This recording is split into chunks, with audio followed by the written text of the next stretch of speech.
Hi, this is Glenn Russell with American Tea Time. With the Dems in disarray over Biden and his disastrous debate, and with Trump surging in the polls, is election cheating on the cards for 2024? Did you ever ask yourself why in the 2020 election Biden never came out of his basement to campaign? Because he never had to. The fix was already in and he was going to be the president of the United States. The liberal elites were smart in the run-up to the election.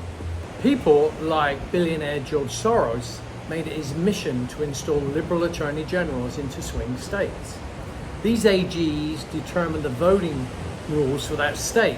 A very smart move if you're not sure which way the state swings. So what is a swing state for the user that don't know? Well, each party has its own states it knows it's going to win regardless what it does.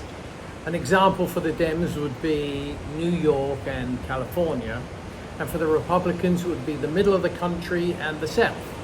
Some of these states are just too close to call. We call these swing states. So let's dig a little and let's look at some of the surviving data, although most of the data has been hidden or destroyed by the Dems after the last election.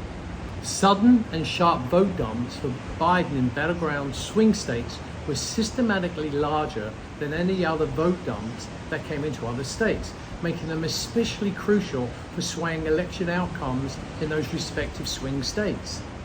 No sitting president, Donald Trump, in 132 years has ever gained votes between his first and second election and lost re-election. Trump won at least 11 million more votes in 2020 than in 2016, including the highest percentage of non-white vote of any Republican candidate in 60 years. He made significant gains among African American, Latino, Jewish, and even Muslim voters, yet he allegedly lost.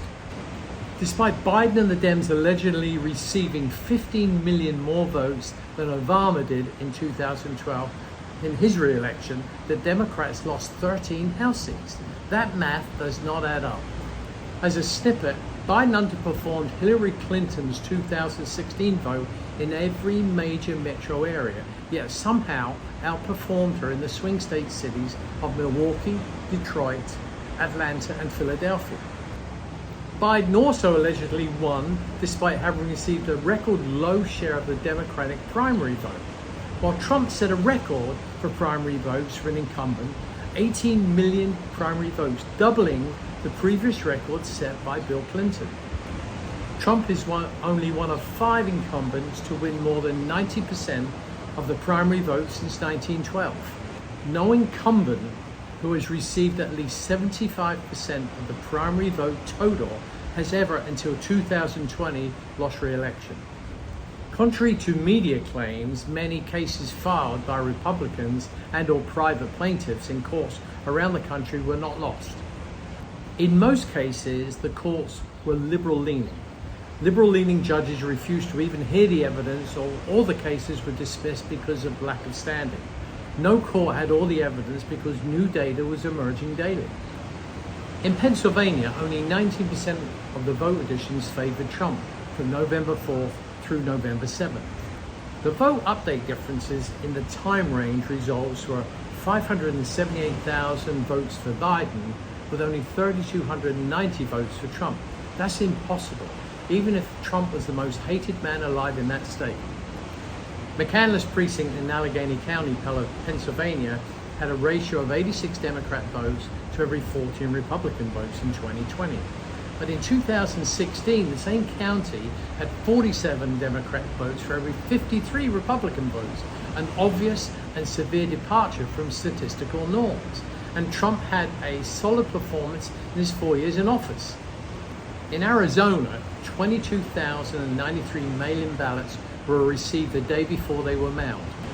In Arizona, 33,400 illegal immigrants were estimated to have voted. In Georgia, after the recount, the original numbers were used to certify the results, even though the recount had differing results. Thousands of citizens filed affidavits under oath under penalty of perjury asserting irregularities and illicit activities in voting. A Georgia polling manager testified that stacks of hundreds of mail-in ballots were tallied were on perfectly flat and pristine paper that had never been folded.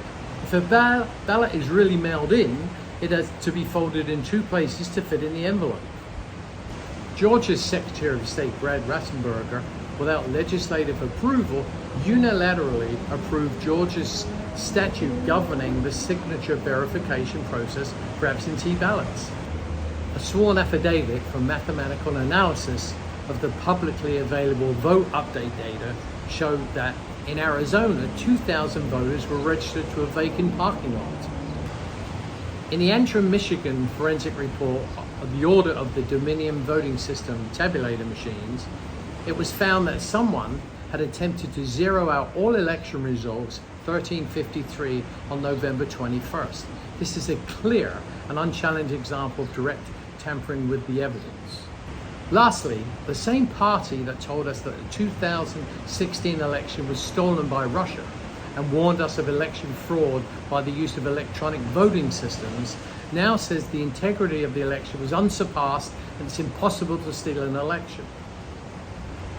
So as we prepare for this election in November, let's hope the Republicans are not asleep at the wheel again, because the Dems will cheat again where they can. Win or lose, it's okay. But let's not cheat. That's not the American way. Thanks for watching American Tea Time. Please follow for all the updates.